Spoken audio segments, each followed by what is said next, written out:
என்றும் மாறா இயேசுவை நான் என்றும் பாடி துதிப்போம்.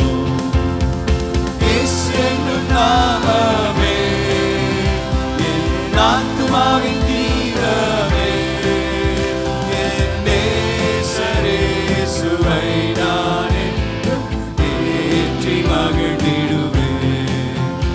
என் நேசரே இயேசுவை நான் என்றும் ஏற்றி மகிழ்ந்திடுவேன்.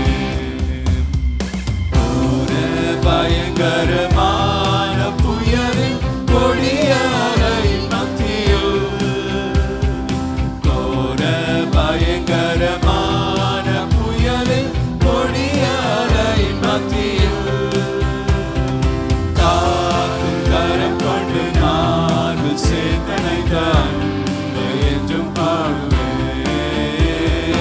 காக்கும் கரம் கொண்டு மார்பில் சேர்த்தனைத்தான் என்றும் பாடுவேன். இயேசு என்னும் நாமமே என் ஆத்துமாவின் தீரமே, என் நேசரே இயேசுவை நான் என்றும் ஏற்றி மகிழ்ந்திடுவேன். என் நேசரே இயேசுவை நான் என்றும் ஏற்றி மகிழ்ந்திடுவேன்.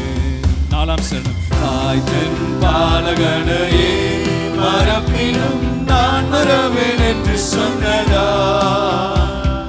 தாய்தன் பாலகனையே மறப்பினும் நான் மறவேன் என்று சொன்னதா,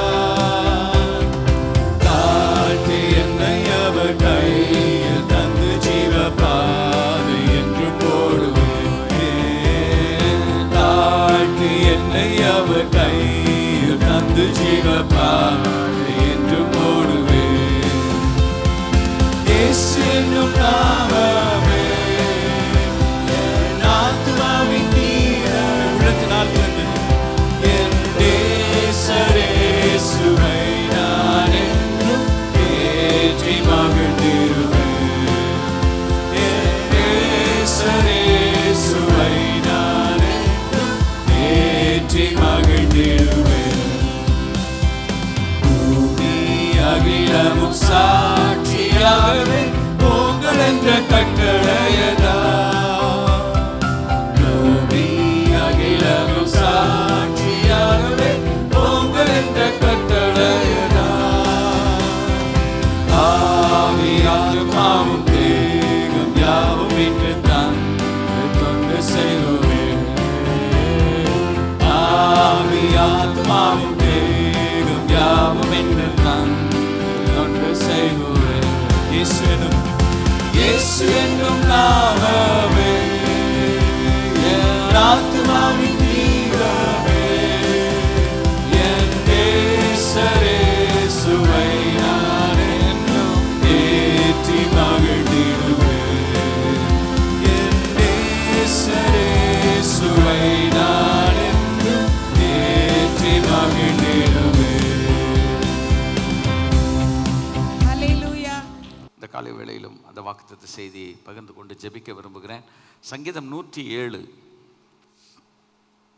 29 Psalm 107 verse 29 நான் வாசிக்கிறேன். கொந்தளிப்பை அமர்த்துகிறார், அதன் அலைகள் அடங்குகின்றது. கர்த்தருடைய பரிசுத்த நாமத்துக்கு மகிமை உண்டாவதாக. கொந்தளிப்பை அவர் அமர்த்துகிறார். He stilled the storm. ஒரு மொழிபெயர்ப்பு சொல்லுகிறது He silenced the storm. இன்னொரு மொழிபெயர்ப்பு சொல்கிறது. திருவிவிலியத்தில் நான் சொன்னேன் புயல் காற்றை தென்றல் காற்றாக மாற்றுகிறார் என்று. ரொம்ப அழகு தமிழ் அது. யார் அதை செய்கிறார் என்றால், அதுக்கு முந்தின வசனத்தில் அவள் கர்த்தரை நோக்கி கூப்பிட்டார்கள் என்று. அப்போ கர்த்தர் தான் அந்த கொந்தளிப்பை அமர்த்துகிறார். He still the storm என்று சொன்னால், அந்த புயல் காற்றினால் கடல் கொந்தளிக்கும் போது அதை அமைதல் படுத்துகிறவர் தெய்வம், கர்த்தராய் இருக்கிற தேவன். இந்த சங்கீதத்தில் இதனுடைய டெக்ஸ்ட் எங்கே இருக்குது, கான்டெக்ஸ்ட் இருக்குன்னா 23ஆம் வசனத்தில் இருக்குது. நான் போன முறை அதிகமான நேரம் எடுத்து அதற்கு ஒரு முன்னுரை விளக்கம் கொடுத்தேன்.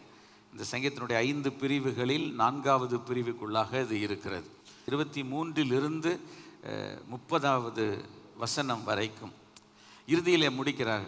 தாங்கள் நாடின துறைமுகத்தில் அவர்களை கொண்டு வந்து சேர்க்கிறார். அவங்க எங்கே வந்து பத்திரமா லேண்ட் பண்ணணுமோ அங்கே கொண்டு வந்துட்டார்.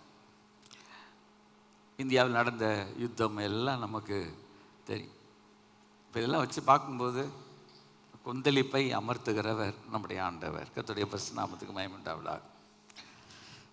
என்னோட வாழ்க்கையில் நம்ம விரும்பி பிரச்சனை வரும்னு எப்பொழுதும் நாம் எதிர்பார்க்கிறது கிடையாது.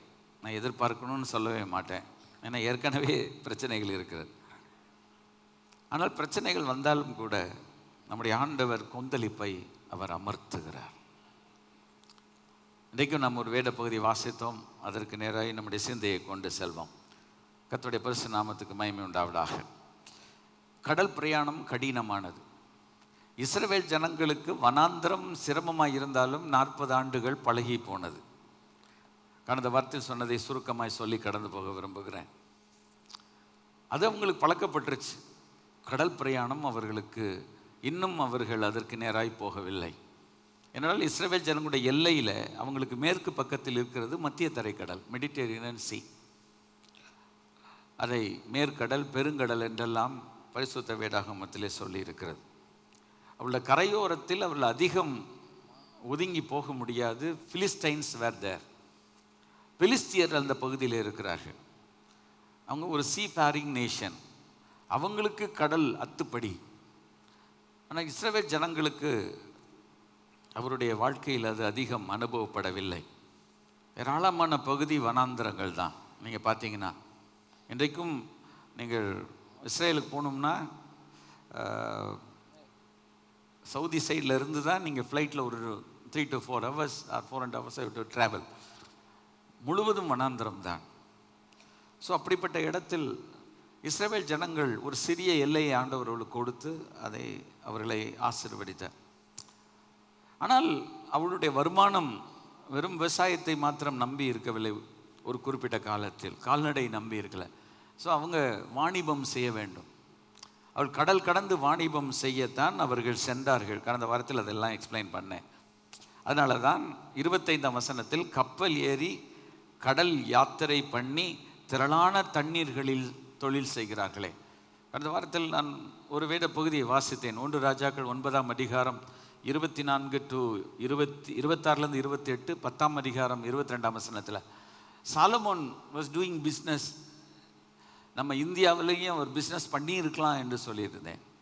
ஏனென்றால் அங்கே இருந்து குரங்குகளையும் மயில்களையும் அது கொண்டு வரும் என்று சொல்லியிருக்கிறது. ஸோ இந்தியா வரைக்கும் அவர் செய்திருக்கிறார்னா அன்றைக்கு பனாமா கால்வாய் கிடையாது. ஆகவே அவர்கள் மத்திய தரை கடல் வழியோடு வெளியில் சுற்றி ஆப்பிரிக்கா சுற்றி தான் இந்தியாவுக்கு வந்திருக்கணும். அதனால் கடல் பிரயாணம் மிக மிக கடினமான பிரயாணம். எந்த நேரத்தில் என்ன நடக்குன்னு தெரியாது. இன்றைக்கி இருக்கிற ரேடார் வசதிகள் கிடையாது. ஸோ அப்படிப்பட்டதான சூழ்நிலைமையில் வேதத்தில் வாசிக்கிறோம், அவள் ஆகாயத்தில் ஏறி ஆழங்களில் இறங்குகிறார்கள், அவருடைய ஆத்துமா கிளேசத்தினால் கரைந்து போகிறது. அப்படியே நீங்கள் படித்து பார்த்தீங்கன்னா உங்களுக்கு தெரியும்.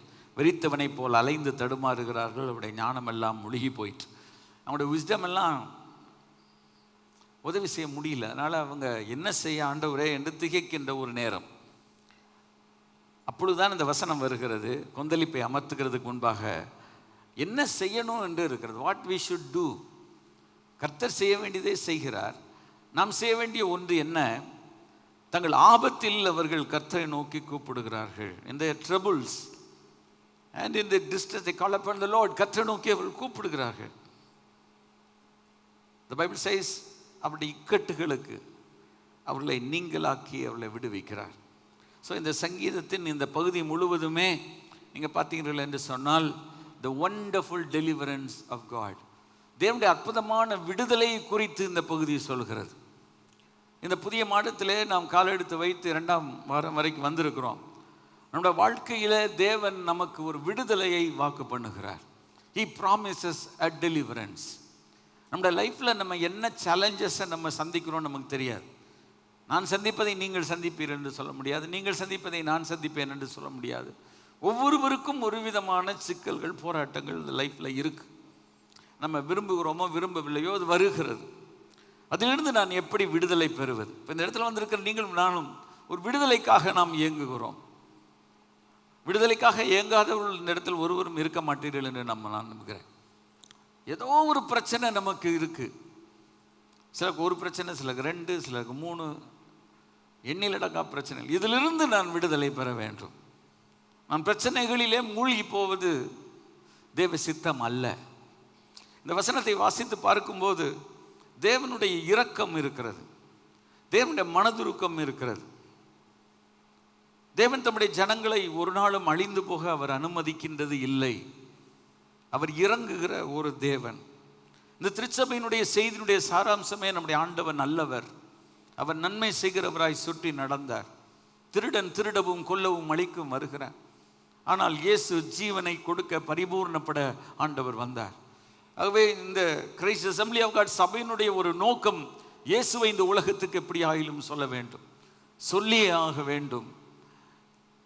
யாரை மையமாக வைத்து? கிறிஸ்துவை மையமாக வைத்து, இயேசு கிறிஸ்துவை நடுநாயகமாக கொண்டு நாம் ஆண்டவருக்கென்று நம்முடைய வேலைகளை செய்கிறோம்.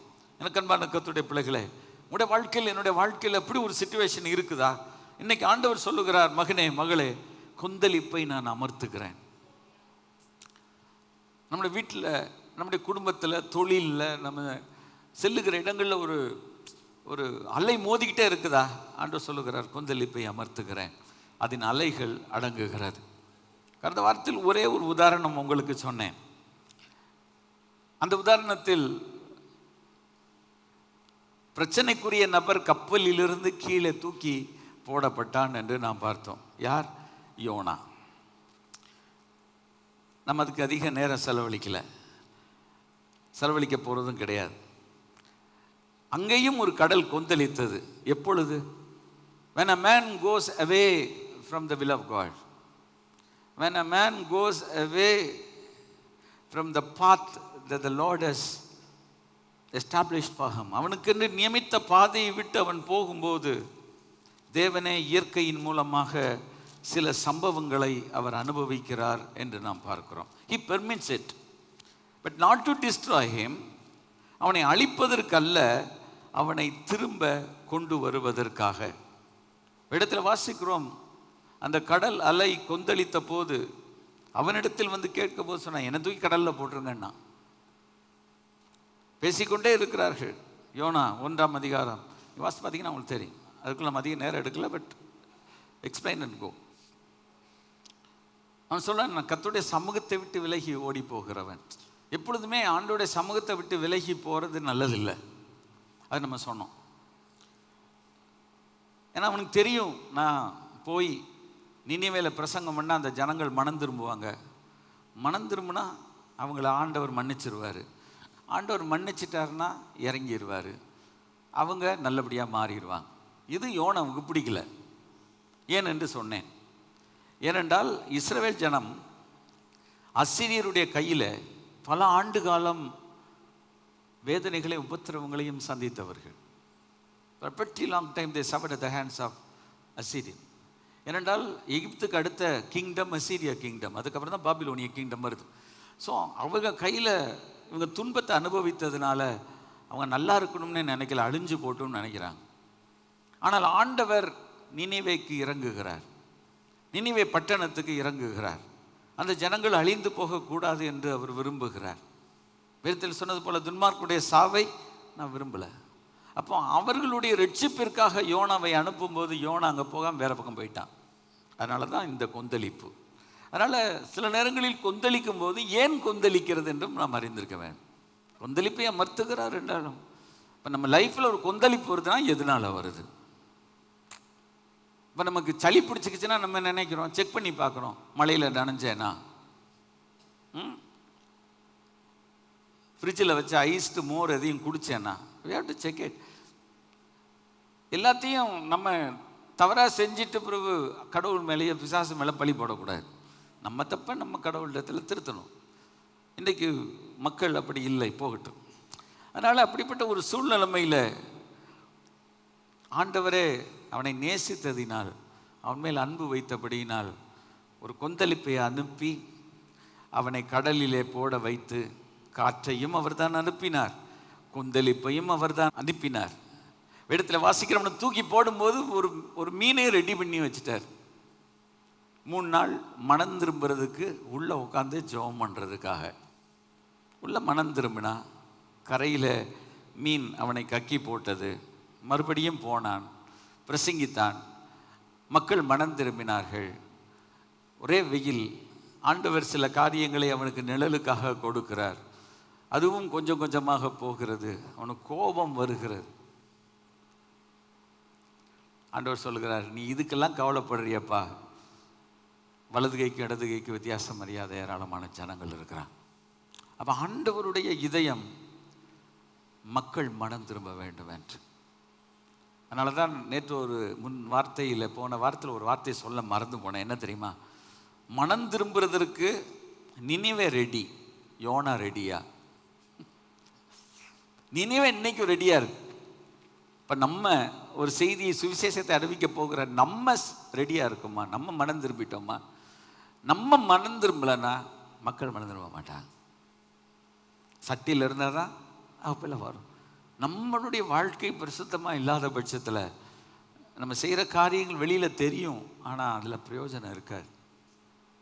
நாம் ஏன் ஆண்டவருடைய சமூகத்தில் நம்மை தாழ்த்துக்கிறோம்? ஏன் நம்மை ஆண்டவருடைய சமூகத்தில் அர்ப்பணிக்கிறோம்? யோவான் 17ஆம் அதிகாரத்தில் இயேசு அருமையான ஜெபத்தை சொல்லுகிறார். நான் அவர்களுக்காக என்னைத்தானே பரிசுத்தமாக்குகிறேன். மக்களுக்காக இயேசு ஏன் தன்னை பரிசுத்தமாக்கணும்? அவர் பரிசுத்தர் தானே, ஆனால் அவர்களுக்காக என்னைத்தானே பரிசுத்தமாக்குகிறேன். பவுல் சொல்லுகிறான், மற்றவர்களுக்கு பிரசங்கிக்கிற நான் தானே ஆகாதவனாய் போகாதபடிக்கு என் சரீரத்தை ஒடுக்கி கீழ்ப்படுத்துகிறேன். I bring my body under subjection. Why? நான் மற்றவங்களுக்கு பிரசங்கம் பண்ணணுனாலே நான் என்ன எவ்வளவுக்கு எவ்வளவு ஆண்டவர் சமூகத்தில் அர்ப்பணிக்கணுமா? அப்போ நம்ம பாதையில், நம்ம வாழ்க்கையில் நம்ம ஆராய்ந்து பார்த்து நம்மை திருத்தி கொண்டால் நிச்சயமாகவே தேசம், உலகம், நாடுகள் ரட்சிக்கப்படும் என்பதிலே சந்தேகமில்லை. எப்போவுமே யோனானால தான் கொந்தளிப்பு வருதா? இன்றைக்கு 2 பகுதி அதில் முடிந்த வரைக்கும் பார்ப்போம். மார்க்கு சுவிசேஷம் வாசிக்கிறோம். ஒரு அருமையான பகுதி நம்ம எல்லாருக்கும் தெரியும். மார்க்கு சுவிசேஷம் வசனம் பை வசனம் நான் எடுத்துக்கொண்டு வருகிறேன். முதல் அதிகாரத்தில் 14-15 வசனத்தில் நின்றுக்கிட்டு இருக்கிறோம். சரியா? வர வாரங்களில் கண்டினியூ பண்ணுவோம். கர்த்தர் ஆசீர்வதிப்பாராக. மார்க்கு 4ஆம் அதிகாரத்தில் ஒரு அருமையான பகுதி இருக்கிறது. இங்கேயும் ஒரு பெரிய கொந்தளிப்பு வருகிறது. Turn with me your Bible to Mark Gospel.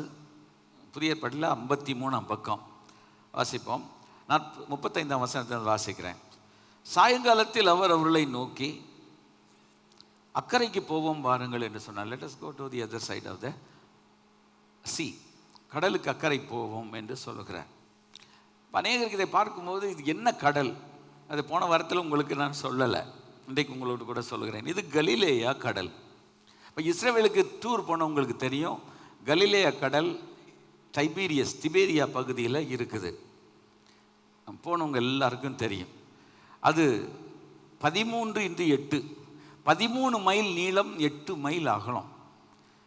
கடல் என்று சொன்னாலும் 13 மைல், கிட்டத்தட்ட ஒரு 20 கிலோமீட்டர் சொல்லலாம். நீளம் ஒரு 13 கிலோமீட்டர், 14 கிலோமீட்டர் அகலம். Beautiful place. நீங்கள் போனால் விசிட் பண்ணுங்கள், உங்களுக்கு ரொம்ப ஆசீர்வாதமாக அது இருக்கும். உண்மையாக இயேசு கிறிஸ்துவுடைய ஊழியமே அரவுண்ட் கலிலேயாவில் நிறைய செஞ்சிருக்கிறார். ரொம்ப அமைதியான ஒரு இடம். எனக்குமே ரொம்ப ஆசை, பேசாமல் நான் அங்கேயே ஒரு ஒரு சிறிய இல்லம் நமக்கு கிடைத்தால் பேசாமல் அங்கேயே உட்காந்துடலாமான்னு நினைப்பேன். பியூட்டிஃபுல் பிளேஸ், ரொம்ப அமைதியாக இருக்கிற ஒரு இடம். ஏன்னா இயேசு அந்த இடத்துல ஊழியம் செஞ்சிருக்கிறார். ஒருவர் எழுதுகிறார், ஃப்ரெஷ் வாட்டர் இஸ் ஸ்வீட். அங்கே இருக்கிற அந்த தண்ணி நீங்கள் குடிக்கலாம். இன்றைக்கும் இஸ்ரவேல் தேசத்துக்கு குடி தண்ணீருக்கு மிக பிரயோஜனமான ஒரு இடம் அதனால தான் கலிலேயாவை ஏரி என்றும் அழைக்கிறார்கள். அங்கே பொதுவாக அலை வருகிறதற்கு சான்ஸ் கிடையாது. Sparkling and transparent in the fish it is abundance. மீன், ஏராளமான மீன் இருக்கும் இன்றைக்கு. அதனால தான் கரையோரங்களில் மீன் பிடிச்சிக்கிட்டே இருப்பாங்க. அங்கே போனால் போட்டில் போனீங்கன்னா முடிஞ்சு கீழே வந்த உடனே உங்களுக்கு மீன் பொரிச்சு தருவாங்க. பெரிய மீன்லாம் இருக்காது, அங்கே பிடிச்சதா தெரில, சரி நல்லாயிருக்கும். ஸோ அது ரொம்ப அமைதியான ஒரு கடல். பொதுவாக அந்த இடத்தில் கடலில் கொந்தளிக்கவே கொந்தளிக்காது. ஒரு யூத ரபி ஒருவர் ஒரு விதமாக எழுதியிருக்கிறார், Jehovah hath created 7 seas. Jehovah தெய்வம் 7 கடல்களை உண்டாக்கினார். But the sea of Galilee is his delight. கடவுள் 7 கடல்களை உண்டாக்கினார், அதில் கலிலேயா கடல் என்பது அவருக்கு மிக மகிழ்ச்சியான ஒன்று என்று எழுதுகிறார். அப்போ பாருங்களேன், ஆண்டவருக்கே பிடித்தது என்னது? கலிலேயா கடல் தான். ரொம்ப அமைதியான ஒரு சூழல். இயேசு கிறிஸ்துவின் ஊழியம் அதை சுற்றி அழகாக நடந்திருக்கிறது. கர்த்தருடைய பரிசுத்த நாமத்துக்கு மகிமை உண்டாவதாக. அதனால் இந்த கலிலேயா கடலில் தான் இயேசு இப்பொழுது பிரயாணம் பண்ணுகிறார். என்ன சொல்கிறாரு? அக்கறைக்கு போவோம் என்று சொல்லுகிறார். நம்ம அடுத்த கரைக்கு போவோம் என்று சொல்லுகிறார். இப்போ இந்த இடத்துல ஏன் கொந்தளிப்பு வந்திருக்கிறது என்று, அதாவது கற்பனையை பைபிளில் நம்மளாக உள்ளே கொண்டு வரக்கூடாது, சரியா? தவறாக வியாக்கியானம் பண்ணிடக்கூடாது. ஆனால் இதில் ஒரு சம்பவம் என் மனதை உறுத்துகிறது. அதனால நான் உங்களுக்கு சொல்லுகிறேன். அவர் ஜனங்களை அனுப்பிவிட்டு அவர் படவில் இருந்தபடி அவரை கொண்டு போனார்கள். மார்க்கு மாத்திரம் தான், மத்தேயு மார்க்கு நீங்கள் யோவான் எல்லாம் வாசித்து பார்த்தீங்கன்னா இந்த இடத்துல வேறே படவுகள் இருந்தது என்று சொல்லப்பட்டிருக்கிறது. ஒன்லி இந்த மார்க் காஸ்பல். மற்ற சுவிசேஷங்களில் அதை சொல்லப்படவில்லை. மத்தேயுல சொல்லப்படலை, லூக்காவில் சொல்லப்படலை, மார்க்கில் தான் அது எழுதியிருக்கிறது. ஆண்டவர் போகிறாரு. இந்த சூழ்நிலைமைக்கு ஏசி இருந்த படகு என்று சொல்லுகிறேன். இப்போ கொந்தளிப்பு ஏசி இருந்த படகுக்கே வரும் சில நேரத்தில். அன்னைக்கு யார் இருந்த படகுல வந்துச்சு? யோனா இருந்த படகுல வந்துச்சு. இப்போ யார் இருந்த படகுல வருது? ஏசு இருந்த படகுக்கே வருது. என்ன பாஸ்டர், ஆட்டை கடிச்சு மாட்டை கடிச்சு கடைசியில் ஏசாமிக்கே பிரச்சனையா? தெரில, பாப்போம். பலத்த சுழல் காற்று உண்டாகி படகு நிரம்பத்தக்கதாக அலைகள் அதில் மேல் மோதிற்று என்று சொல்லியிருக்கிறது. இப்போ நீங்கள் அண்டர்ஸ்டாண்ட் பண்ணி படித்து பாருங்கள். ஏசாமி சுற்றி நிறைய படகு இருக்குது. ஏசாமி சீசனில் ஒரு படகுல இருக்கிறாங்க, சுற்றி சில படகுகள் இருக்கிறது. ஆனால் பலத்த சுழல் காற்று எந்த படகின் மேலே தான் மோதுகிறது? இயேசு எங்கே இருக்காரோ அங்கே தான் மோது. வேதவசனத்தை ஆராய்ந்து பாருங்கள். ஆண்டவர் என்ன பண்ணுறார்? கப்பலின் பின்னணியத்தில் அவர் தலையினை வைத்து நித்திரையாக இருந்தார். அதில் பொதுவாக பெரியவங்க வந்தாங்கன்னா உட்கார்றதுக்குன்னு பின்னால் ஒரு சீட் இருக்கும், அது குஷன் சீட் போல் இருக்குன்னு சொல்கிறாங்க. போட்டு ஏசு நல்லா தூங்கிட்டார். அது அடிக்குது. அவர் அதை பற்றி சட்டையே பண்ணலை. சீசர்கள் தான் ஒரே கதறல், போதகரே நாங்கள் மடிந்து போகிறோம். யோசிச்சு பார்த்தீங்கன்னா நமக்கு ஆச்சரியமாக இருக்குது. ஏன் அந்த படகுல திடீர்னு? நான் சொன்னேன், கலிலேயா கடல் ரொம்ப அமைதியான ஒரு ஏரி தான் சொல்லப்போனால். இது என்ன பெரிய சமுத்திரமா என்ன? ஒரு 13 மைல் நீளம் 8 மைல் அகலம் உள்ளதில் ஒரு பெரிய கடல்னு சொல்கிறதுக்கு இல்லை. இது எர்மோன் மலையில் பெய்கிற பனி உருகி கீழே வந்து யோர்தான் நதி, அதுக்கப்புறம் இதிலிருந்து ஸ்டார்ட் பண்ணுது. அதுக்கு முன்னால் கலிலேயா கடல், யோர்தான் நதி. யோர்தான் நதி முடிவடைகிற இடம் சவக்கடல், டெட்சி. டெட்சியால் 70 அடி நீளம் இருக்குது, 75 கிலோமீட்டர் நீளம் இருக்கிறது, 18 கிலோமீட்டர் அகலம் இருக்கிறது. நீங்கள் சவக்கடல் நீங்கள் போனீங்கன்னா பார்க்கலாம். பூமியிலேயே கிட்டத்தட்ட 435 மீட்டர் கீழே, கடல் மட்டத்திலிருந்து கீழே இருக்கிற ஒரு இடம் சவக்கடல். அங்கே போய் தண்ணி ஸ்டாக்னன்ட் ஆகும், தண்ணி அங்கேருந்து எங்கேயுமே போகாது. பயங்கரமான உப்பு, ஆனால் அதில் மினரல்ஸ் எடுக்கப்படுகிறது. அதிலும் பாதி பாலஸ்தீனியர்களுக்கு சொந்தம், பாதி யூதர்களுக்கு சொந்தம். எப்படி தான் எல்லை போடுறாங்கன்னே தெரியாது. இங்கேருந்து போனவங்க நீங்கள் அங்கே போயிருக்கலாம், குளிச்சிருக்கலாம் சிலர், ரைட்டா? அவ்வளவு கடுமையான ஒரு உப்பு. அதுவாயிலும் கொஞ்சம் பெரிய கடல், இது ரொம்ப சின்ன இடம். இதில் எதுக்கு சார் என்ன வருது? புயல் வருது. 5ஆம் அதிகாரம் 1ஆம் வசனத்தை படித்து பாருங்கள். அவர்கள் கடலுக்கு அக்கறையில் உள்ள கதரேனுடைய நாட்டில் வந்தார்கள். ஆண்டவர் அங்கே தான் போகணுன்னார். எதுக்கு தெரில. இந்த 2 பகுதியை வாசித்து பார்க்கும்போது 5ஆம் அதிகாரம் 2வது வசனத்தில் ஒரு டிஃபிகல்ட் சிச்சுவேஷன் எழும்புகிறதை பார்க்கிறோம். The Bible says அவர் படவிலிருந்து இறங்கின உடனே அசுத்த ஆவி உள்ள ஒரு மனிதன் பிரேத கல்லிலிருந்து வர்றான். சீசர்களுக்கு தெரியாது. இயேசு அக்கறைக்கு போவோம் என்று சொன்னது அவர் சொல்றாரு, அவருக்கு தெரிஞ்சிருக்கலாம். ஆண்டவர் அதை பற்றி கவலைப்படலை, அவர் படல தூங்கிட்டு இருக்கிறார். சீசர்களுக்கு தெரியாது.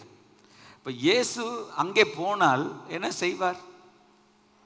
எந்த மடிக்கத்தில் பாருங்க, அசுத்த ஆவி உள்ள மனிதனை அசுத்த ஆவியின் பிடியிலிருந்து அவனை என்ன செய்வார்? விடுதலை செய்வார். டெலிவரன்ஸ் கொண்டு வருவார். டெலிவரன்ஸ் கொண்டு வர்றது சாத்தானுக்கு பிடிக்குமா? பிடிக்காது. அவனை அங்கே தான் வச்சிருக்கணும், அவனை அங்கே வச்சு தான் கொல்லணும், ஒவ்வொரு நாளும் கொண்டுக்கிட்டே இருக்கணும். அவனை குறித்து வேதத்தில் வாசிக்கிறோம், நீங்கள் வீட்டில் போய் வாசித்து பாருங்கள். அப்படியானால் there is a connection in between these two incident. When Jesus said that let's go to other side, ஆண்டவருக்கு ஒருவேளை தெரிஞ்சிருக்கலாம். He wanted to go and deliver that guy. ரொம்ப காலமாய் அவன் கல்லறை தோட்டத்திலே தன்னை அழித்து கொண்டு இருக்கிறான். திருடன் திருட கொள்ள அழிக்க வருகிறான். எனக்கு அன்பான கர்த்தருடைய பிள்ளை, நம்ம நல்லா ஒன்று அறிந்து இருக்க வேண்டும். இயேசு அக்கறைக்கு செல்வதற்கு ஒரு நோக்கம் இருந்தது. இயேசு கிறிஸ்து இந்த உலகத்தில் வந்த பொழுது குருடருடைய கண்களை திறந்தார், செவிலுடைய காதுகளை திறந்தார், ஊமையர்களை பேச வைத்தார், நொண்டி முடமானவர்களை எழும்பி நடக்க செய்தார், குஷ்டரோகிகளை ஆண்டவர் சுகமாக்கினார், குஷ்டரோகிகளை குணமாக்கினார், மரித்தோரை உயிரோடு கூட எழுப்பினார். அப்போ ஆண்டவருடைய ஊழியத்தில் சுகமளிக்கும் ஒரு ஊழியம் இருந்தாலும் விடுதலை செய்கிற ஒரு ஊழியம் இருந்தது. யாரிடத்திலிருந்து விடுதலை செய்ய வேண்டும் என்றாலும் எதிரியின் இடத்திலிருந்து. நம்முடைய எதிரி, ஆண்டவருடைய எதிரி சாத்தான் தானே. அப்ப அவன் கட்டுக்குள்ள இருக்கிற ஒருத்தனை விடுதலை செய்யறது அவனுக்கு பிடிக்காது. அவன் என்னமும் செய்வான். நான் இதை எப்படி எடுத்துக்கொள்கிறேன் என்றால், இயேசு தன்னுடைய ஊழியத்தை நிறைவேற்ற போகும்போது கூட பிரச்சனைகள் வரலாம். அதனால சொன்ன இயேசு பைபிளில் ரொம்ப தெளிவாக இருக்கிறது. நான் பலத்த சுழல் காற்று உண்டாகி படவு நிரம்பத்தக்கதாக அலைகள் அதின் மேல் மோதிட்டு என்று சொல்லியிருக்கிறேன். ஏன் மற்ற படகு மேலே அடிச்சிருக்கலாமே, ஏன் அடிக்கல தெரியல. பட் இயேசு இருந்த படகிலை அடிக்கிறது. அவன் சொன்னான், ஐயரே மடிந்து போகிறோம். இயேசு என்ன சொல்வார்? ஏன் மடிந்து போகிறோம் நீ சொல்கிறப்பா, மடிந்து போனால் நானும் தான் மடிந்து போவேன், நானும் தான் அந்த கப்பலில் இருக்கேன், நானும் தூங்கிட்டு இருக்கிறேன், போனால் எல்லாரும் சேர்ந்து போவோம். பெண்ணை ஐயரே மடிந்து போகிறோம், நீங்க மாத்திரமா மடிஞ்சு போறீங்க, நானும் தான் போகணும். ஏசு போவாரா? போக மாட்டார். நம்ம என்றைக்கும் நம்முடைய ஆண்டவரை அறிகிற அறிவு நமக்கு இருக்குமானால் எந்த பிரச்சனை வந்தாலும் இயேசுவை ஒன்றும் செய்ய முடியாது. கைகள் வத்து கத்திர மகிமைப்படும். இயேசு ஒன்றும் செய்ய முடியாது, பிசாசு ஒன்றும் செய்ய முடியாது. அவரை சிலுவையில் அறைவதற்கு முயற்சிகளை எடுத்து வெற்றி பெற்றது போல் இருக்கும். ஆனால் இயேசு 3ஆம் நாளில் கல்லறையிலிருந்து அவர் உயிரோடு கூட எழும்பி வருவார். மரித்தேன் ஆனாலும் சதா காலங்களிலும் உயிரோடு இருக்கிறேன் என்று அவர் சொல்வார். மரணமே உன் கூர் எங்கே, பாதாளமே உன் ஜெயம் எங்கே என்று ஆண்டவர் சொல்வார். அதனால தான் நம்ம படுகிறோம், ஜெய கிறிஸ்து முன் செல்லுகிறார், ஜெயமாக நம்மை நடத்துவார். ஜெய கீதங்கள் நாம் பாடியே ஜெய கொடியும் ஏற்றிடுவோம்.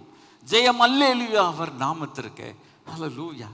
அதனால நமக்கு என்னைக்கும் தோல்வி கிடையாது, நமக்கு வெற்றி உண்டு. நம்முடைய வெற்றி வேந்தன் கர்த்தராக இருக்கிற இயேசு கிறிஸ்து, அவருக்கு பின் செல்லுகிற நமக்கு, அணிவகுத்து செல்லுகிற நமக்கு ஒரு நாள் தோல்வி இல்லை. ஒருவேளை தோல்வி போல தெரிந்தாலும் அந்த தோல்வியும் ஆண்டவர் நமக்கு ஜெயமாக மாற்றுவார்.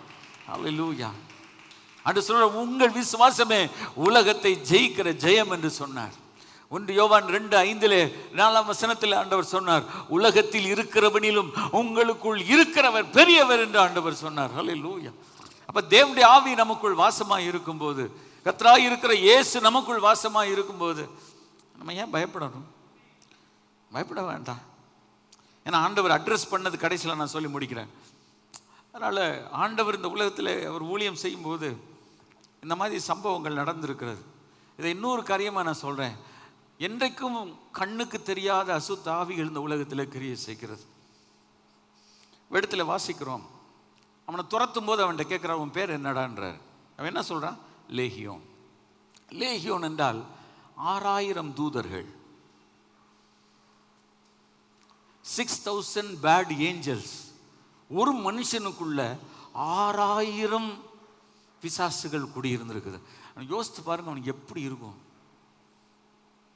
அவன் என்ன சொல்றான்? இந்த எல்லையை விட்டு எங்களை என்ன செஞ்சிடாதீங்க, துரத்திடாதீங்கன்றான். அப்ப என்ன அர்த்தம்? we want to rule this area. இப்போ தேவனுடைய பிள்ளைகளாகிய நமக்கு நம்ம ஜெபிக்கும் போது உலகத்துக்கு இதை எவ்வளோ அண்டர்ஸ்டாண்ட் பண்ண முடியுமா நமக்கு தெரியாது. நம்ம சயின்டிஃபிக்காக ப்ரூவ் பண்ண முடியாது. இப்போ நம்ம ஒரு இடத்துக்கு போகிறோம், ஜெபம் பண்ணுறோம், we feel a darkness, ஒரு இருளை பார்க்குறோம். அது நமக்கு தெரியுது. அவங்க பார்த்தா என்ன சொல்லுவாங்க? லைட் எரியுது, என்ன சார் இருள்னு சொல்கிறீங்கன்னு. ஆனால் நம்முடைய ஸ்பிரிட்டில் தெரியும். இப்போ சிலருக்காக நம்ம ஜெபிக்கும் போது சில வார்த்தைகள் சொல்லி ஜெபிக்க ஆரம்பிப்போம். திடீரென்று நம்ம ஆவியில் நிரம்பி ஜெபிப்போம். ஏன்? நமக்கு தெரியாது. அப்போ கண்ணுக்கு தெரியாத, கண்ணுக்கு புலப்படாத கிரியைகள் இந்த உலகத்தில் இருக்கிறது. அப்போஸ்தலனாகிய பவுல் எபேசு சபைக்கு எழுதும் பொழுது 6ஆம் அதிகாரத்தில் இதை சொல்லுகிறான். See, as only believers could understand this. All others cannot understand. வேதத்தில் சொல்லி இருக்கிறது, எபேசியர் 6ஆம் அதிகாரத்தில், மாம்சத்தோடும் இரத்தத்தோடும் அல்ல, துரைத்தனங்களோடும் அதிகாரங்களோடும் அந்தகார லோகாதிபதிகளோடும் வான மண்டலத்தினுடைய பொல்லாத சேனைகளோடும் நமக்கு போராட்டம் உண்டு. We have a fight. We have a fight in this earth and we have a fight in the mid-earth. இந்த உலகத்தில் இருக்கிறத ஓரளவு பார்க்கலாம், அதுவே முழுசும் பார்க்க முடியாது. But we have a fight at the mid-earth. உங்களுக்கு தெரியும், தானியேல் 21 நாள் வெறும் மரக்கறிகளை மாத்திரம் புசித்து கொண்டு ஆண்டவருடைய சமூகத்தின் பாதத்தில் கண்ணீரோடு காத்திருந்து ஜெபிக்கிறான். எருசலேமினுடைய பாழ்கடிப்புகள் எப்பொழுது நிறைவேறி தேரும் என்று ஜெபம் பண்றான். 21 நாள் வரைக்கும் அவனுக்கு பதில் வரல. அதுக்கப்புறம் காபிரியேல் பறந்து வந்து அவனை தொடுகிறான். என்ன சொல்லுகிறான்? பிரியமான புருஷனே, நீ ஜெபம் பண்ண தொடங்கின பொழுதே உன் வேண்டுதல் கேட்கப்பட்டது. ஆனால் 21 நாள் ஒருத்தர் எதிர்த்து நின்றார் என்று சொல்லுகிறான். When the answer was given, but the answer has to come down from heaven, in between, in the mid-air, there is a problem. There is a problem. The problem has to be settled. So நமக்கு இது தெரியாது. ஆண்டவருடைய பிள்ளைகள் நீங்களும் நானும் நம்முடைய ஜீவியத்தில் ஸ்பிரிச்சுவலாக வளர வளர நமக்கு தெரியும் எது நம்மளை சுற்றி நடக்குதுன்னு சொல்லி. அதை நம்ம கண்டுபிடிக்காம அதை நம்ம புரிஞ்சுக்கிட்டு, எனக்கு தெரியல, என் கண்ணுக்கு தெரியலன்றதுக்காக பிரச்சனை இல்லைன்னு நினைக்காதீங்க, இருக்கு. எத்தனை பேர் இதை நீங்கள் புரிந்து கொள்ளுக ஏற்றுக்கொள்ளுக எனக்கு தெரியாது. இப்போ நாங்கள் சில விஷயங்களை எங்கள் கண்களில் நாங்கள் காண்கிறோம். இந்த விபிஎஸ் டைமில் கூட ஸ்பீக்கிங் டு ஒருத்தங்கிட்ட நான் பேசிகிட்டு இருந்தேன். அவங்களுக்கு அது தெரியுது. அப்போ அவங்க சொன்னாங்க, பாஸ்டர் நீங்கள் அடிக்கடி சொல்லுவீங்க, நீங்கள் இதை உணர்வீர்கள், அனுபவிப்பீர்கள் என்று. எனக்கு முதலில் அது தெரியாது, ஆனால் இப்பொழுது எனக்கு அது கண்களுக்கு தெரிகிறது. I saw in my own eyes. எனக்கு அன்பான தேவனுடைய பிள்ளைகளே, நம்முடைய லைஃப்பில் இந்த ஒரு போராட்டத்தை நம்மால் கண்டுபிடிக்க வேண்டியது அவசியமாக இருக்கிறது. இதை கண்டுபிடிக்காம நம்ம ஜெயிக்க முடியாது. இயேசுவுக்கு தெரியும், இயேசுவுக்கு எல்லாம் தெரியும். பாஸ்டர் எப்படா நாங்களாம் என்ன செய்வோம் பாஸ்டர்? அது சொல்ல, நாம் பயப்பட வேண்டாம், நமக்கு இயேசு இருக்கிறார். பாருங்க, அது என்ன சொல்லியிருக்கு? தங்களை அந்த திசையிலிருந்து துரத்தி விடாதபடி அவரை மிகவும் வேண்டிக் கொண்டன என்று சொல்லியிருக்கிறது. The evil spirit were begging Jesus not to send away from that area. அப்படியானால் want to occupy, want to establish his kingdom. இயேசு நமக்கு ஒரு ஜெபத்தை சொல்லி கொடுத்தார். என்ன ஜெபம் சொல்லி கொடுத்தார்? லார்ட், உம்முடைய ராஜ்யம் வருவதாக. ஆமென். எத்தனை பேருக்கு தெரியும் சார்? பரமனுக்கு உம்முடைய ராஜ்யம் வருவதாக என்றால் let the kingdom come. அவருடைய ராஜ்யம் இங்கே வர வேண்டும் என்றால் பிசாசுடைய ராஜ்யம் அகன்று போக வேண்டும் என்று அர்த்தம். வெளிச்சம் வரும்போது இருள் போகும். இயேசு வரும்போது சாத்தான் ஓடி போவான். ஆனா அவன் என்ன சொல்றான்? நான் இங்க இருக்கணும்ன்றான். இந்த ஏரியாவை நான் ஆட்சி செய்யணும்னு நினைக்கிறான்.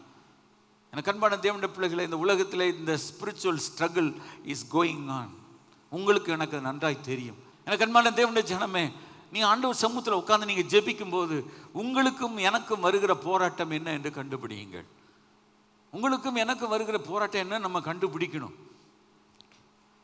அப்போஸ்தலர் நடபடிகள் புத்தகம் 12ஆம் அதிகாரத்தில் பேதுரு சிறைச்சாலைக்குள்ள உட்கார்ந்து இருக்கிறான். அவன் ஏன் அங்க உள்ள உட்கார்ந்து இருக்கிறான்? அவனை ஆண்டவர் எப்படி விடுவித்தார்? அவனை விடுவிக்கும் போது அவனுக்கு அந்த உணர்வு இல்லை. இந்த வருடத்தில் ஆண்டவர் நமக்கு கொடுத்த வாக்குத்தத்தத்தின்படியாக தேவன் தம்முடைய ஜனமாகிய இஸ்ரவேலருக்கு ஆண்டவர் ஒரு சிறையிருப்பை நீக்கும் போது சொப்பனம் காண்கிறவர் போல இருந்தார். நமக்கே தெரியாது என்ன நடக்குது என்று. பேதுருவை கர்த்தருடைய தூதன் அந்த இடத்திலிருந்து விடுதலை செய்யும் போது அவனுக்கு என்ன நடந்தது என்று அவனுக்கு தெரியாது. நமக்கு புரியவில்லை. பேதுரு ஒரு பிரதானமான ஒரு அப்போஸ்தலன். ஆனால் அவனுக்கு என்ன நடந்ததுன்னே தெரியாத அளவுக்கு அவன் தெருவுக்கு வந்த பிறகுதான் அவன் சொல்றான், ஓ சம்திங் ஹஸ் ஹேப்பன். ஆனால் தனக்கு நடந்தது உண்மை என்று புரிந்து கொள்ளுகிறான். நீங்க வீட்டில் போய் படிச்சு பாருங்க. அப்பந்தான் அவனுக்கு ஒன்று புரியுது. why he was behind the bars. தெளிவு வந்த போது ஏரோதின் கைக்கும் யூத ஜனங்களின் எண்ணங்களுக்கும் என்று எழுதுகிறான். Herod was the political ruler of that time. அரசியல் தலைவன் அவன்.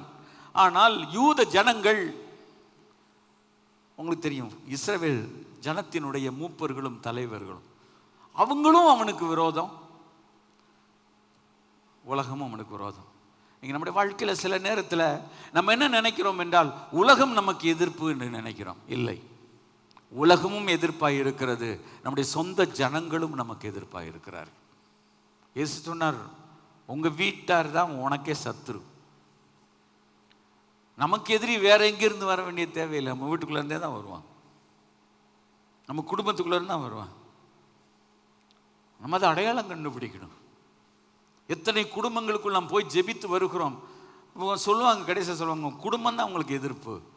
அவங்க வாழ்ந்துருக்கிறது பிடிக்காது, அவங்க சுகமாக இருக்கிறது அவங்களுக்கு பிடிக்காது, அவங்களுக்கு நல்ல ஆசீர்வாதம் வந்தால் பிடிக்காது, அவங்க அழிஞ்சு போகணும் ஒழிஞ்சு போகணும்னு நினைப்பாங்க. ஆனால் இது வெளியில் தெரியாது. வேதத்தில் வாசிக்கிறோம், யூத ஜனங்களினுடைய எண்ணங்களுக்கும் என்னை விடுதலையாக்கும்படி கர்த்தர் தம்முடைய தூதனை அனுப்பினார் என்று இப்பொழுது மெய்யாய் அறிந்திருக்கிறேன். Now Peter could easily understood there was a conspiracy against through the political as well as spiritual kingdom. இப்போ இதை நம்ம தெரியாமல் போய் நம்ம சண்டை போட்டுக்கிட்டு இருக்கக்கூடாது. நம்ம ரொம்ப கவனமாக இருக்கணும். கர்த்தர் உங்களுக்கும் எனக்கு அந்த கிருபை தருவாரா?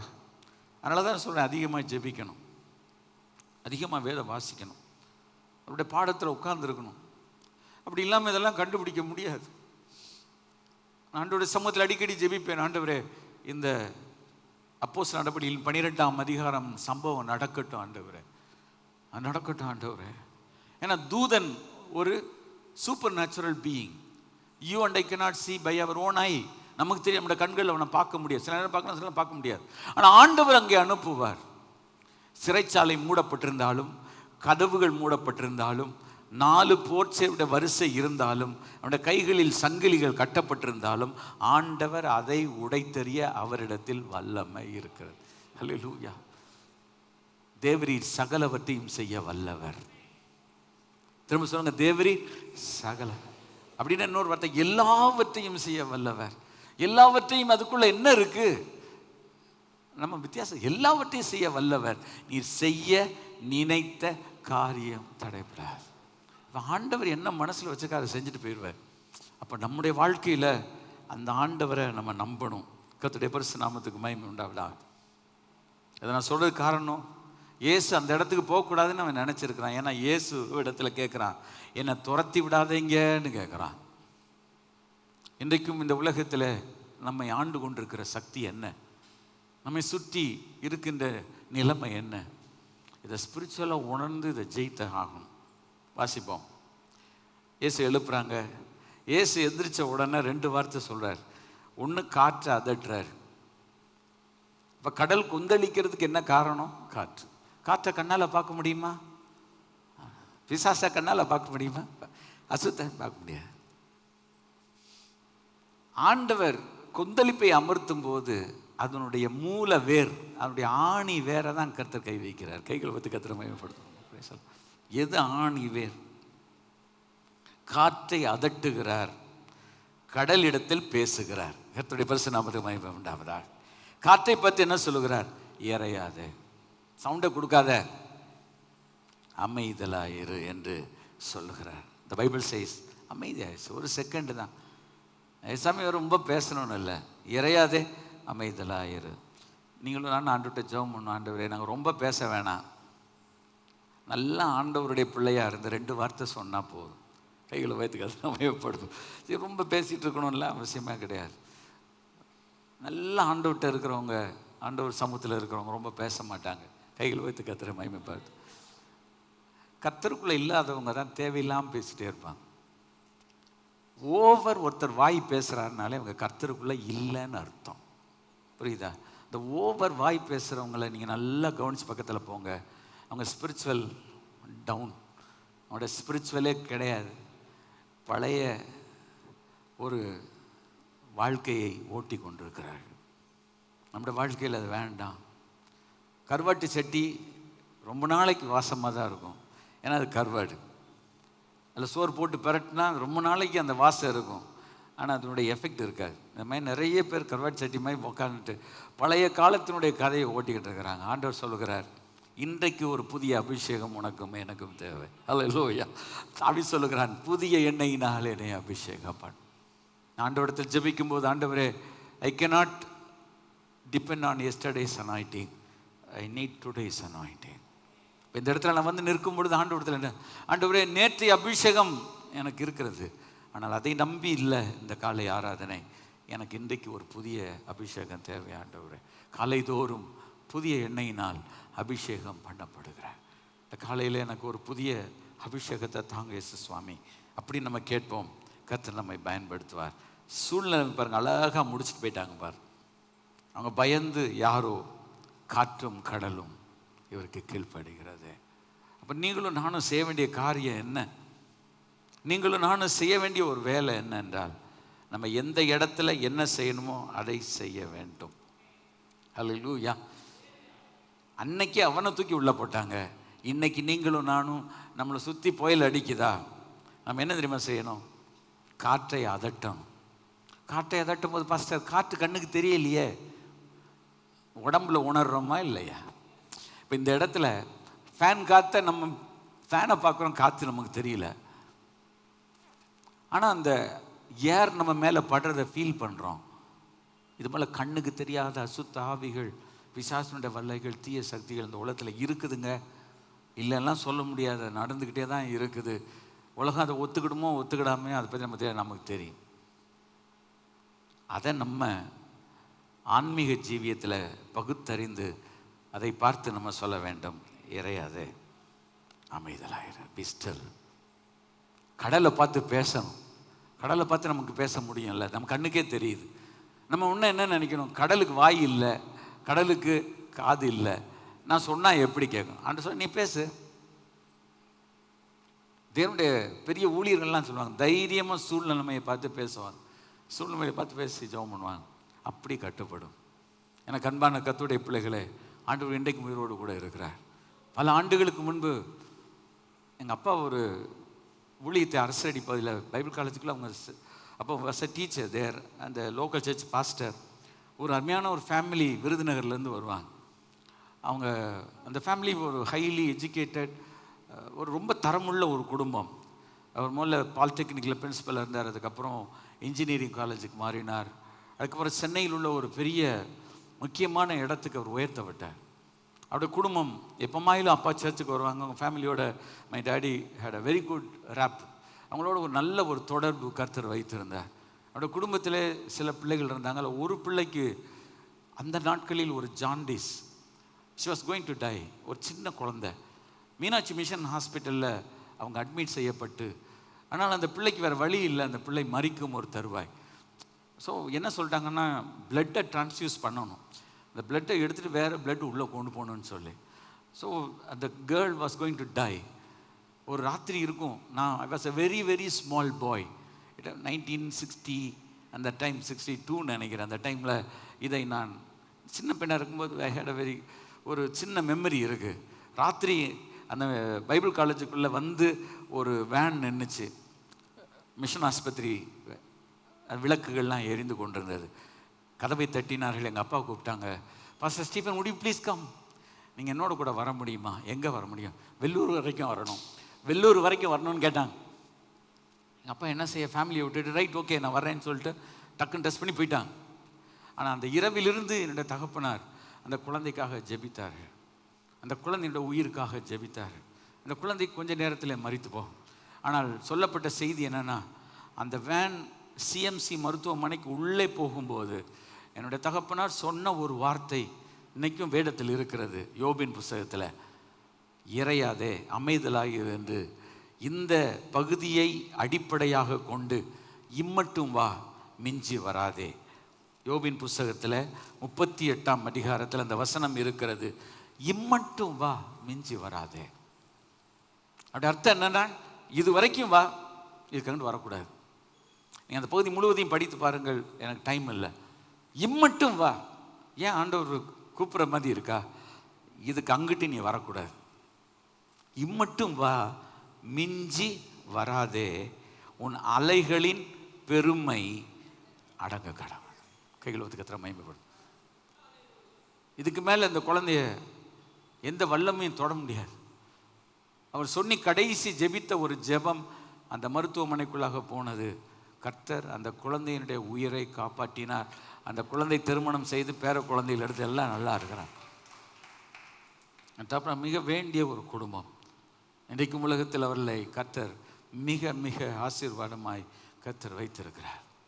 இம்மட்டும் வா மிஞ்சி வராது.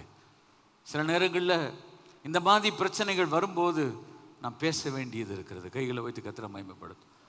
இதுக்கு மேலெல்லாம் ஒன்றும் என்ன பண்ணக்கூடாது, மேலே என்ன தொடக்கூடாது. இதுக்கு மேலே நீ பக்கத்தில் வந்த அவ்வளோதான், உனக்கு நல்லதுக்கு இல்லை. தைரியமாக சொல்லுவோம், கைகளை வாய்த்து இம்மட்டும் வா. இதை யார் சொன்னது? ஆண்டவர் சொல்லி இருக்கிறார். ஆண்டவர் யோபிடத்தில் பேசுகிறார். நான் அதற்கு எல்லையை குறித்து அதற்கு தாழ்பாடுகளை போட்டு கதவுகளையும் போட்டு இம்மட்டு வா மிஞ்சி வராதே, உன் அலைகளின் பெருமை இங்கே அடம். இப்போ நம்ம உரிமை இருக்கிறது. கர்த்தருடைய கிருபை நமக்கு இருந்தால் அப்படி பார்த்து சொல்லலாம். இதுக்கு மேலே என்கிட்ட என்ன செய்யாத, நீ விளையாடாது. இதுக்கு மேலே பிசாசினுடைய வல்லமைகள் என்ன தொட முடியாது என்று நாம் ஜெபித்து நாம் எழும்பி நிற்கும்போது கம்ப்ளீட் கொந்தளிப்பு அமர்ந்து போகும். கைகள் ஒத்து கர்த்தரை மகிமைப்படுத்தும். ஏன்னா நமக்கு ஆண்டவர் அதிகாரம் கொடுத்துருக்கிறார். அடுத்த வானத்திலும் பூமியிலும் சகல அதிகாரம் கொடுத்துருக்காங்க. அந்த ஜீசஸை நம்ம நம்பணும். அந்த ஜீசஸோடைய வார்த்தையை நம்பணும். அந்த ஜீசஸோடைய வார்த்தையை அறிக்கையிடணும். அந்த ஜீசஸ் நமக்காக யுத்தம் பண்ணுவார். கைகளை உயர்த்தி கர்த்தரை மகிமைப்படுத்துவான். அதனால் கர்த்தர் ஏசி இருந்த படகிலேயே அலை அடித்தாலும் கூட அதையும் அமைதல்படுத்துவேன். ஒரு காரியம் சொல்லி முடிக்கிறேன். ஏசி இருந்த படகுலையும் அடிக்கும், ஏசி இல்லாத படகுலையும் அடிக்கும். ஒரு வசனத்தை வாசிப்போம், சொல்லி முடிக்கிறேன். யோவான் சுவிசேஷம் 6ஆம் அதிகாரத்தில் இங்கே ஒரு படகை பார்க்கணும். இங்கே ஒரு படகை பார்க்குறோம். ரொம்ப இன்ட்ரெஸ்டிங்காக இருக்குது. அதில் நீங்கள் வேதத்தை கவனமாய் படித்திருந்தீர்கள்னா உங்களுக்கு தெரியும். சரியா? சாயங்காலமான போது ஆண்டவரே சொல்கிறாரு, நீங்கள் அக்கறைக்கு போங்கன்னு அனுப்புகிறார். அப்போ என்ன சொன்னார்? வாங்க அக்கறைக்கு போவோம்னார். அவர் கூட இருந்தார். சிச்சுவேஷன் வித்தியாசமாக இருந்தாலும் ஆண்டவர் எல்லாத்துக்கும் சால்வ் பண்ணி கொடுத்தார். இப்போ ஜீசஸே படகுல இல்லை. ஏசி இருந்த படகு, ஏசி இல்லாத படகுன்னு குறிப்பு வைத்திருக்கிறேன். ஏசுவே இல்லை. படவில் ஏறி கடலின் அக்கறைக்குள்ள கப்பர்நமுக்கு நேராய் போனார்கள். இதுவும் அதே கெனசரத்து கலிலேயா கடல் தான். இருட்டு. இயேசுவும் அவரிடத்தில் வராது இருந்தார். ஜெபம் பண்ணிட்டு இருக்கிறார். இப்போ பாருங்க 18ஆம் வசனத்தில், பெருங்காற்று அடித்தபடியினால் கடல் கொந்தளித்தது. அப்போ கடல் கொந்தளிக்கிறதுக்கு ஒரு காற்று இருக்கு. நான் சொன்னேன், கண்ணுக்கு தெரியாத சில கிரியைகள் எப்பவுமே இருக்கும். ஆண்டோடைய பிள்ளைகள் இதை கண்டுபிடிச்சு நீங்கள் ஜெயிக்கணும். அவ்வளோதான் நான் சொல்வேன். கர்த்தர் உங்களை காப்பாராக. இடத்துல வாசிக்கிறோம், 3-4 மைல் தூரம் போயிருப்பாங்க. ஜீசஸ் வாஸ் வாக்கிங் அந்த வாட்டர். எல்லாம் ஜோம் பண்ணிவிட்டு அவர் பாட்டில் ரோட்டில் நடந்து வர மாதிரி இயேசு நடந்து வர ரொம்ப பிடிக்கும். ஒரு ஊழியக்காரர்கிட்ட சொல்லுவார், பென்னி இந்த மாதிரி உட்கார்ந்து நல்லா ஜோம் பண்ணிட்டு கடல் மேலே நடக்கணும்பான்வார். பேதுரு ஆசைப்பட்டானே, மத்தேயு சுவிசேஷத்தில் இருக்கு, உண்மை போல நானும் நடக்கணும்னு ஆசைப்பட்டிருக்கிறான். ஜீசஸ் இயேசு பாட்டில் வந்து பக்கத்தில் வர்றார். மார்க்கு சுவிசேஷத்தை வாசித்து பார்ப்பீர்கள் என்று சொன்னால் அவர் அப்புறம் போகிறவர் போல் காணப்பட்டார் என்று இருக்கும் இல்லையா? மார்க்கு சுவிசேஷம் 8ஆம் அதிகாரத்தில் வாசிக்கிறோம். ஆண்டவர் அப்புறம் போகிறவர் போல் 6ஆம் அதிகாரத்தில் சொல்லியிருக்கிறது.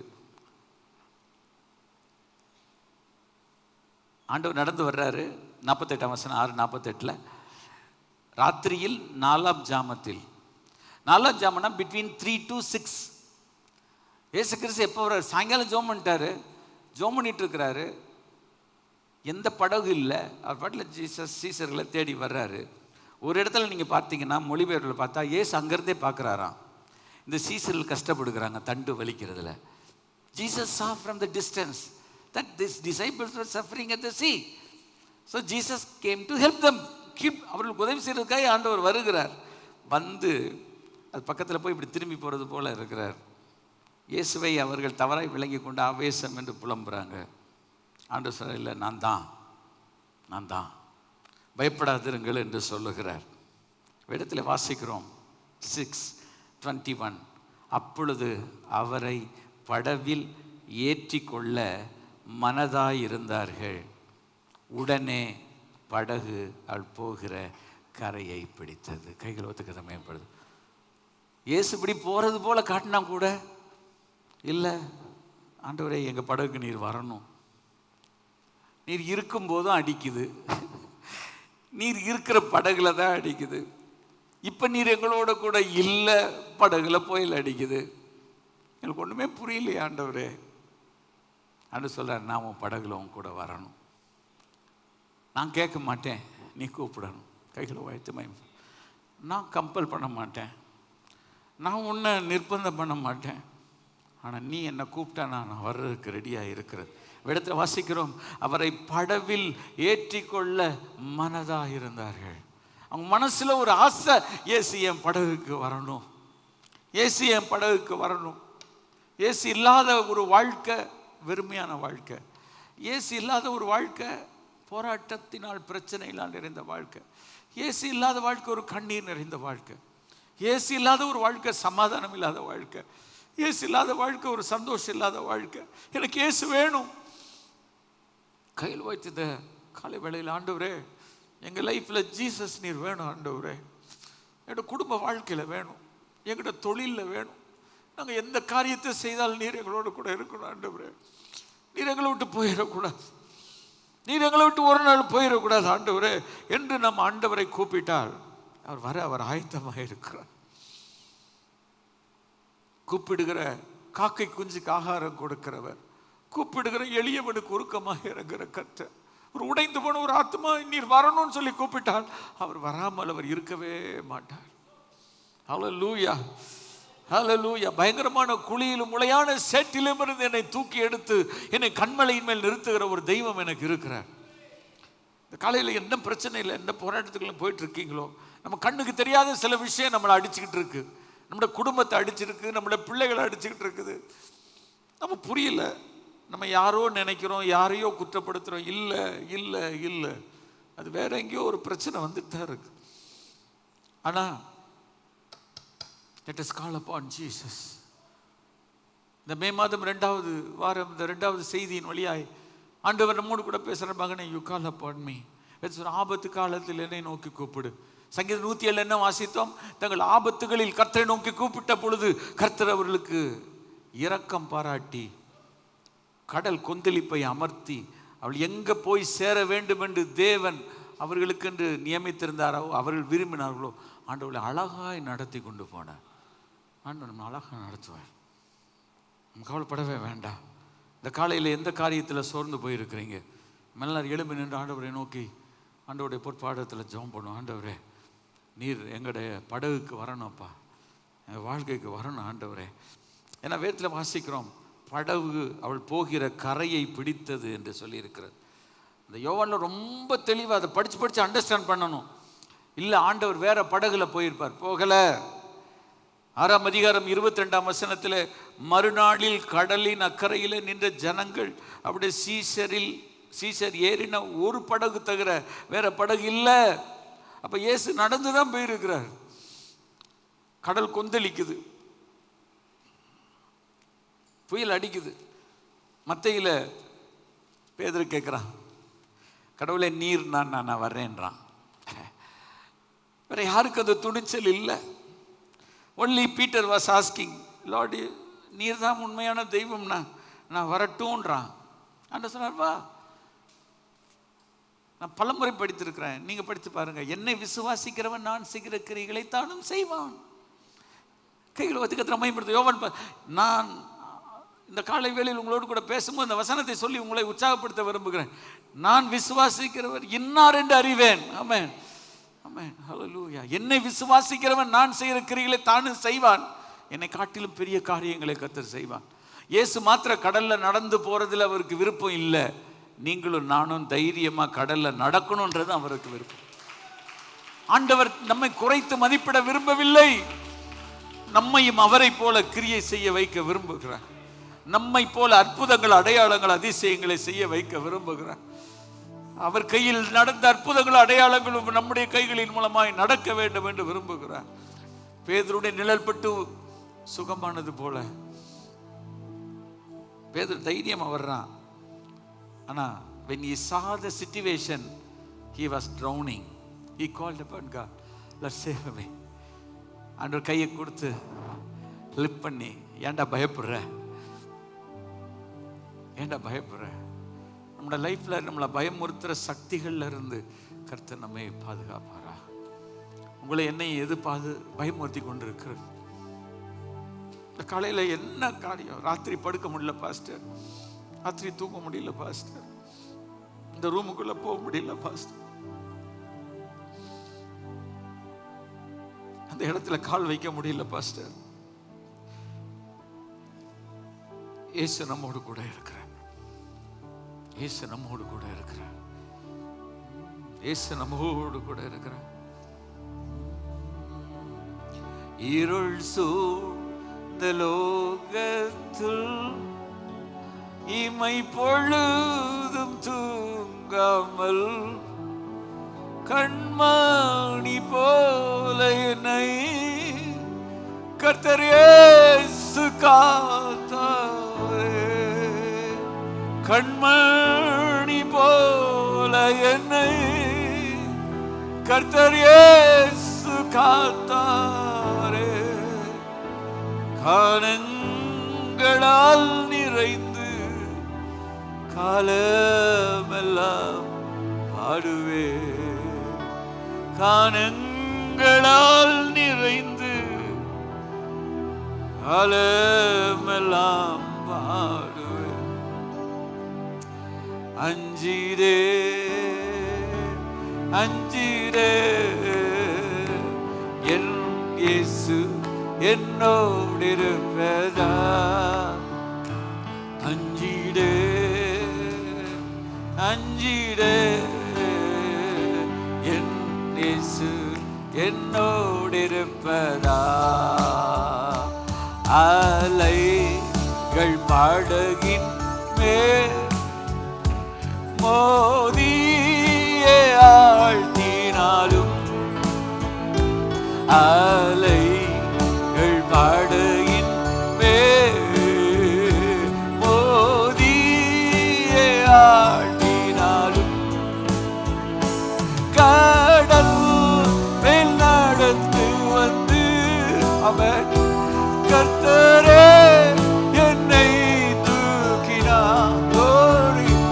கடல் மேல் நடந்து வந்து கர்த்தரே என்னை தூக்கினார். அடல் நீக்கியவர் அமைதிப்படுத்தினார். ஆமென். அடல் நீக்கியவர் அமைதி படுத்தினார். எல்லாரும் சேர்ந்து பாடும். அஞ்சிரே அஞ்சிரே என் இயேசு என்னோடு இருப்படா. அஞ்சிரே அஞ்சிரே என் இயேசு என்னோடு இருப்பதா. ஹல்லேலூயா. நான் ஏன் பயப்பட மாட்டேன்? இயேசு என் கூட இருக்கிறார். அல்லேலூயா. அந்த இயேசு நம்ம கூட எப்பவும் இருப்பார். ஒருவேளை அவர் இல்லைன்னா அவரை கூப்பிடணும். நம்ம வீட்டுக்கு வரலன்னா அவரை கட்டாயம் நம்ம கூப்பிடணும். அல்லேலூயா. ஒளிமங்கி இருளாச்சே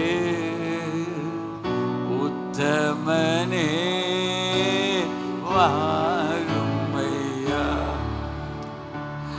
ஒளிமங்கி இருளாச்சே உத்தமனே வாருமையா. கழித்திரவு காத்திருப்போம், கழித்திரவு காத்திருப்போம், காதலனே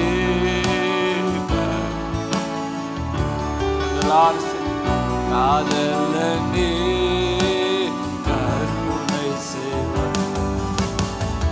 வாருமையா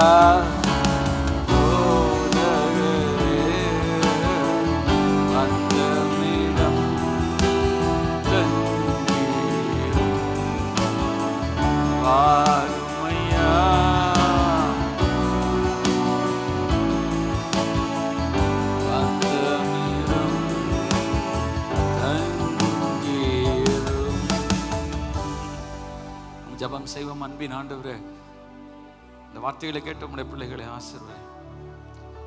இயேசு இருந்த படகிலும் புயல் அடிக்கிறது, இயேசு இல்லாத நேரத்திலும் படகில் புயல் அடிக்கிறது. சில வேளைகளில் எங்களுக்கு என்ன செய்ய வேண்டும் என்று தெரியவில்லை.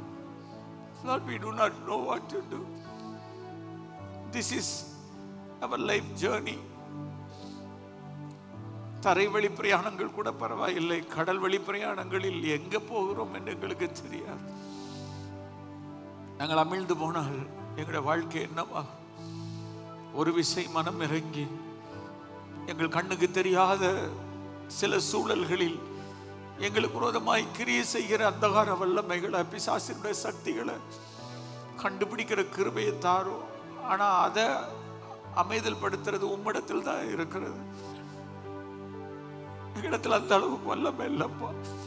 அந்த வல்லமைக்காக தான், பரிசுத்த ஆவிக்காக நாங்கள் எப்பொழுதும் ஜெபம் பண்ணுகிறோம். அந்த பரிசுத்த ஆவிக்காக எப்பொழுதும் நாங்கள் ஜெபம் பண்ணிட்டு இருக்கிறோம். அந்த பரிசுத்த ஆவியுடைய வல்லமையை பெறாதவங்க இந்த காலை வேளையில பெற்றுக்கொள்வார்களாக.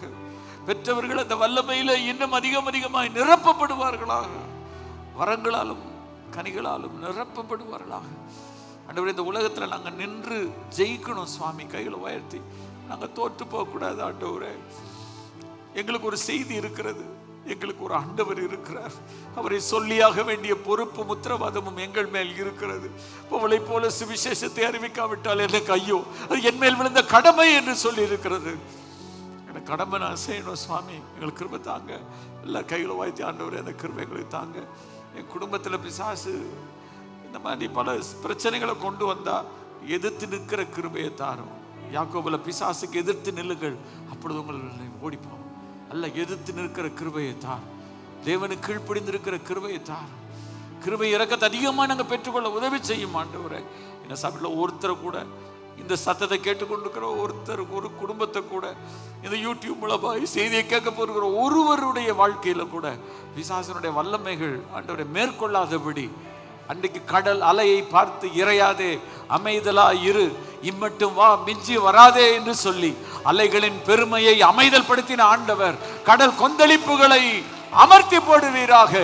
நீ நடவடிக்கை எடுத்து காரியங்களை ஜெயமாய் கொண்டு செல்வீராக.